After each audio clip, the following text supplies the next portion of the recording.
ख्रिस्त में मेरे प्यारे भाइयों तथा बहनों, आज माता कलीसिया बड़ी ही हर्षोल्लास के साथ क्रिस्त राजा का त्योहार मना रही है। इसकी शुरुआत सर्वप्रथम संत पापा पियूस 11वें ने सन 1925 को किया। जब हम लोग राजा के बारे में सोचते हैं तो हम लोग पाते हैं कि राजा वह होता है जो अपने राज्य के विस्तार के लिए अगल बगल के राज्य से लड़ता है और अपने राज्य का विस्तार करता है। राजा वह होता है जो अपनी प्रजा की रक्षा करता है।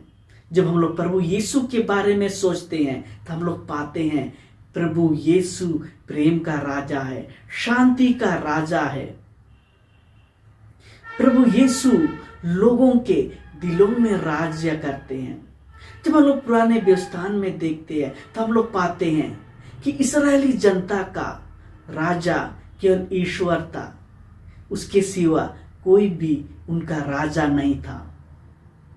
जब इस्राएली जनता ने देखा कि दूसरे राज्य में एक व्यक्ति राजा है तो उन लोगों ने भी अपनी इच्छा जागृत की और ईश्वर ने उन्हें राजा दिए। हम लोग देखते हैं कि किस प्रकार से बहुत से राजा आए और इस्राएली जनता पर शासन किए, लेकिन कोई भी राजा अच्छी तरह से इस्राएली जनता पर शासन नहीं कर पाए, क्योंकि उन लोगों में भी बहुत सारी कमियां थी। नबी ईसाया ने यह भविष्यवाणी की कि एक राजा आएगा, वह दाऊद के वंश में जन्म लेगा और वह जो राजा है वह शांति प्रेम का राजा है, धार्मिकता का राजा है और उसके राज्य का कभी अंत नहीं होगा। इसीलिए लोग हमेशा इस ताक में रहते थे कि जो राजा आने वाला है वह एक राजमहल में जन्म लेगा। लेकिन जब हम लोग देखते हैं तो प्रभु यीशु गौशाले में जन्म लेते हैं।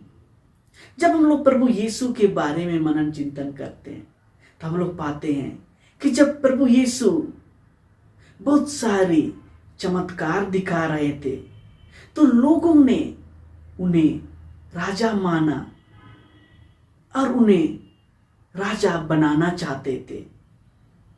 खजूर इतवार के दिन हम लोग मनन चिंतन करते हैं कि किस प्रकार से लोग उनके राहों में कपड़े डालकर खजूर की डालियां लिए होसाना होसाना गाकर उन्हें राजा स्वीकार किए। जब प्रभु यीशु दुखभोग के समय पिलातुस के सामने था तो पिलातुस ने उनसे पूछा, क्या तुम राजा हो? तो प्रभु यीशु कहते हैं, हाँ मैं राजा हूं, लेकिन यह मेरा राज्य इस संसार का नहीं है। जी हाँ मेरे प्यारे भाइयों तथा बहनों, आज के सुसमाचार में प्रभु यीशु हमसे कहते हैं कि अगर तुमने किसी भी भूखे को खिलाया, प्यासे को पिलाया, परदेशी को अपने यहाँ ठहराया, बीमारों की सेवा की, बंदियों से मिलने गए, अगर ऐसे छोटे छोटे कार्य तुमने किया तो वह मेरे लिए किया। और हम लोग प्रभु यीशु के जीवन में देखते हैं कि किस प्रकार से इस प्रकार के कार्य प्रभु यीशु ने किया और प्रभु यीशु लोगों के दिलों में राज्य किए और 2000 सालों से अभी तक पूरी दुनिया में प्रभु यीशु लोगों के दिलों में राज्य कर रहे हैं।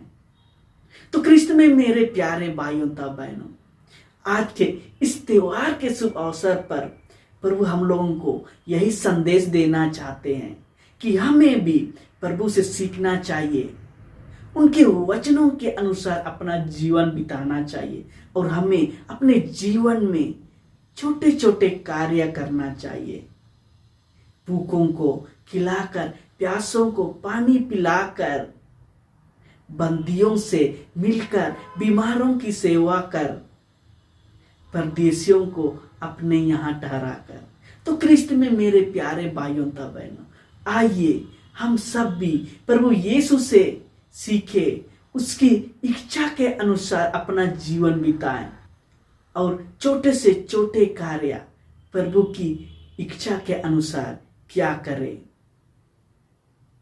सबों को जय यीशु।